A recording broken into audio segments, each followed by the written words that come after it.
اور پھر آپ نے اس کے بعد سورۃ الملک کی تلاوت کرنی ہے، اور پھر سورہ یاسین کی تلاوت کرنے کے بعد آپ نے سجدے میں جانا ہے اور گڑ گڑا کر اللہ تبارک و تعالیٰ سے دعا کرنی ہے۔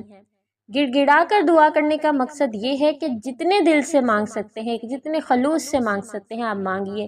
اس وقت آپ کا جو ماتھا ہے، پروردگار ایسا بادشاہ جو تمام جہانوں کا پروردگار ہے، ایسا اللہ کہ جس کے فیصلوں کے آگے کوئی بھی کچھ نہیں کر سکتا۔ اگر وہ آپ کو عطا کر دے تو کوئی آپ سے چھین نہیں سکتا، وہ آپ کے لیے فیصلہ کر دے کہ آپ کو نہیں دینا تو پھر کوئی آپ کو دلوا نہیں سکتا۔ اتنا زبردست حکمت والا ہے کہ وہ جانتا ہے کہ آپ کے اگر ابھی تک اولاد نہیں ہے، یا آپ کو ابھی تک اگر کوئی نعمت یا آسائش نہیں دی گئی تو اس کے پیچھے اس کی کیا مصلحت ہے، آپ کے لیے اس میں کیا راز پوشیدہ ہے۔ تو ان رازوں کو سمجھیے، ان رازوں کو جانیے، اور سجدے میں جا کر خوب پہلے اللہ کی تعریفیں کیجیے۔ وہ تمام نعمتیں جو اس نے آپ کو عطا کی ہیں، ہمیں عطا کی ہیں، ان نعمتوں کا تذکرہ کیجیے۔ یہ 2 ہاتھ دیے ہیں، 2 پاؤں دیے ہیں، آنکھیں دی ہیں، کان دیے ہیں، سمجھ دی ہے، عقل دی ہے، اور سونگھنے اور سمجھنے کی طاقت دی ہے، دل دیا ہے، اور کسی بھی دوسری ایسی بیماریوں سے جن میں دوسرے لوگ مبتلا ہو کر اپنی زندگی کی تمام خوشیاں جو ہیں وہ کھو دیتے ہیں، اللہ نے ہم سے وہ دور رکھی ہیں، وہ تمام مصیبتیں دور رکھی ہیں، اور ہمیں وہ تمام خوشیاں عطا کی ہیں جس سے ہم اپنی زندگی سے لطف اندوز ہو سکتے ہیں۔ ان تمام چیزوں کی تعریفیں کیجیے، اپنے پروردگار سے اپنے اوپر کی جانے والی رحمتوں کا شکر ادا کیجیے۔ اللہ تعالیٰ فرماتے ہیں لَإِن شَكَرْتُمْ لَأَزِيدَنَّكُمْ، میں تمہیں اور ادا کروں گا اگر تم میرا شکر ادا کر لو۔ تو انشاءاللہ آپ نے شکر کے ذریعے سے اللہ کی نعمتوں کو بڑھانا ہے۔ سجدے میں جا کر آپ نے پھر اللہ سے کہنا ہے کہ اے پروردگار، تیرے سوا میرا کوئی نہیں ہے، میں صرف تجھ سے مانگوں گا تو تو دے گا۔ اللہ نے قرآن مجید میں ارشاد فرمایا ہے کہ میں جس کو چاہتا ہوں اولاد کی نعمت دے دیتا ہوں، جس کو چاہتا ہوں بیٹے دیتا ہوں، جس کو چاہتا ہوں بیٹیاں دیتا ہوں، جس کو چاہتا ہوں بیٹے اور بیٹیاں دونوں دیتا ہوں، اور جس کو چاہتا ہوں میں اولاد نہیں دیتا۔ اللہ ہی اگر چاہے تو ہمیں اولاد کی نعمت دیتے ہیں، تو آپ نے اللہ سے مانگنا ہے، کیونکہ دعا تقدیر کو بدل دیتی ہے۔ اتنی بڑی طاقت ہے کہ اگر آپ اس کی طاقت کو سمجھ جائیں تو اپنا ہر وقت دعا اور اذکار میں گزار دیں۔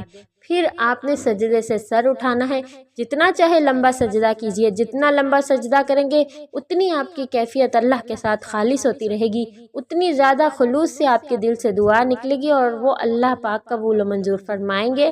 اپنے گناہوں کی معافی کے لیے استغفار کیجیے۔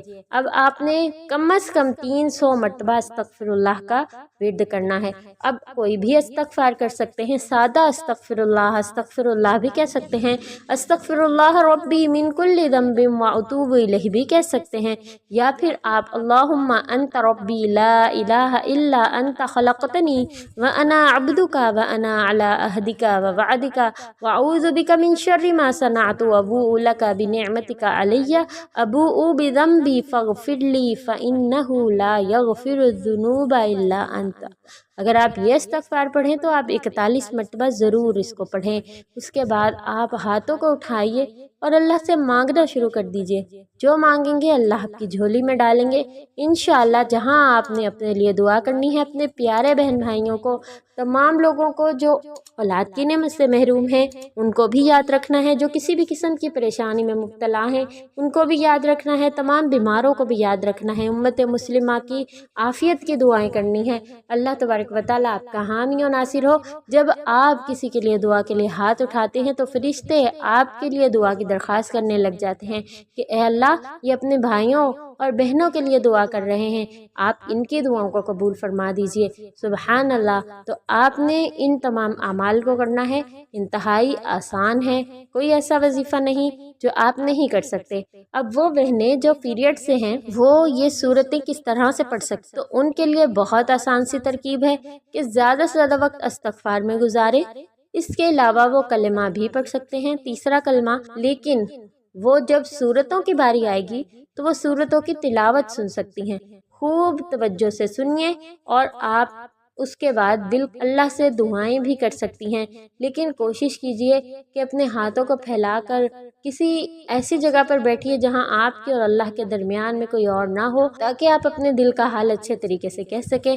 امید کرتی ہوں آج کا وظیفہ آپ کو سمجھ آ گیا ہے، آپ خود بھی کریں گی، اس کو شیئر لازمی کریں گی تاکہ زیادہ سے زیادہ پیاری بہنیں اور بھائی اس سے فائدہ حاصل کر سکیں اور اولاد کی نعمت مانگ سکیں۔